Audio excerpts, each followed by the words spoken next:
का मकसद ये है कि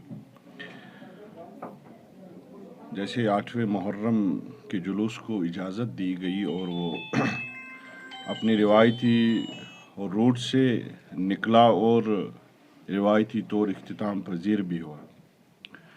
उसके बाद हमें तवक्का थी कि इसी तरह से 10वें मुहर्रम के जुलूस की भी इजाज़त दी जाएगी, जिसका रिवायती रूट आबी गुज़र से शुरू होता है और आबी गुज़र से होते हुए फिर लाल चौक से मैसूमा, गौकदल और अंदरूनी शहर से होकर वो जड़ीबल पहुंचता था। लेकिन ताज्जुब से हम इस बात को देखते हैं कि कल से जो मीडिया रिपोर्ट्स भी आए और जो ऑफिशियल प्रेस रिलीज़ भी थे, जिनमें ये कहा जा रहा था कि 34 साल दोबारा आशूरा के जुलूस को 8वें मुहर्रम की तरह इजाज़त दी गई, जो एक मिस इन्फॉर्मेशन थी।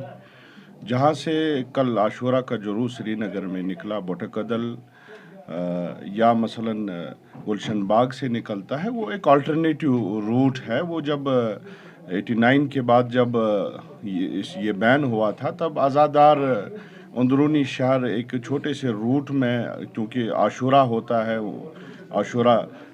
आशूरा को अपनी एक अहमियत है, आज़ादार उस दिन घर में नहीं बैठ सकता है, तो एक अल्टरनेटिवली उस रूट को इस्तेमाल किया, इसी इंतज़ार में कि कभी ना कभी वक्त आएगा और हमें वो रिवायती रूट दोबारा दिया जाएगा। लेकिन जब 8वें मुहर्रम को इजाज़त दी गई और 10वें मुहर्रम को मना किया गया, इस पे हम हैरत का इज़हार करते हैं। और ये भी कैरी किया गया कि ट्रेडिशनल रूट पे इजाज़त दी गई, जबकि वो ट्रेडिशनल रूट था ही नहीं, वो अल्टरनेटिव रूट है, चाहे गुलशन बाग से निकलता हो या बोटकदल से निकलता है। जी बिल्कुल, हमने उस हवाले से एलजी इंतज़ामिया का शुक्रिया अदा किया कि आज इन्होंने ये तारीख़ी फ़ैसला लिया। और ये भी एक हकीकत है कि गुज़श्ता हुकूमत, जब ये स्टेट भी थी, रियासती हुकूमतें थी, यहाँ के लोकल चीफ मिनिस्टर्स थे, उन्होंने कभी इस तरफ तवज्जो नहीं दी, इस चीज़ को कभी सीरियसली नहीं लिया। लेकिन एलजी इंतज़ामिया ने इस चीज़ को सीरियसली लिया और 8वें मुहर्रम को अलो किया। इसलिए हम गिला करते हैं एलजी साहब से कि जहाँ आपने ये तारीख़ी कदम उठाया, तारीख़ी फ़ैसला लिया, ये अधूरा आपने लिया, ये आधा ही रास्ता था। ये तब तकमील होता, ये तब मुकम्मल होता जब आप आशूरा के जुलूस की भी इजाज़त देते, वो भी इसी तरह निकलता जिस तरह 8वें मुहर्रम का जुलूस निकला। कल की ही बात नहीं है, जब से ये पाबंदी इन जुलूसों पर लगी, हम तब से एहतजाज करते आ रहे हैं।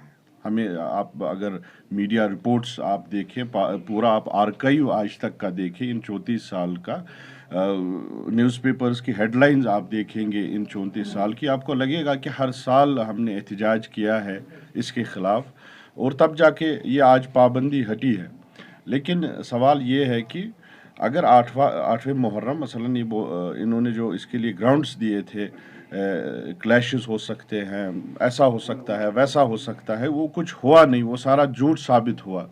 वो पूरा पुरअमन तरीके में 8वां मुहर्रम का जुलूस निकला।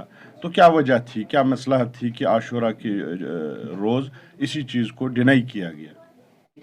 तो क्या आप उनसे मुतमईन हैं? देखिए, वही आप वो एडीजीपी साहब का जो बयान आया था, वो उसमें खुद कह रहे थे कि 8वें मुहर्रम का जुलूस हमारी तवक्का से ज़्यादा लोगों ने इसमें कोऑपरेट किया। और 10वें मुहर्रम के हवाले से जब उनसे पूछा गया, उन्होंने कहा कि हमारे पास सिक्योरिटी एडुकेट नहीं थी, लेकिन अगले साल आबी गुज़र से जुलूस निकालने की हम पूरी कोशिश करेंगे। वहाँ पे आप देखिए कि जबकि पुलिस का बयान है कि आबी गुज़र से हम अगले साल कोशिश करेंगे, तो जहाँ से बोटकदल से आशूरा का जुलूस निकला, तो उसको ट्रेडिशनल रूट का नाम एक मिस इन्फॉर्मेशन थी, जो चाहिए कि उसको ठीक करना।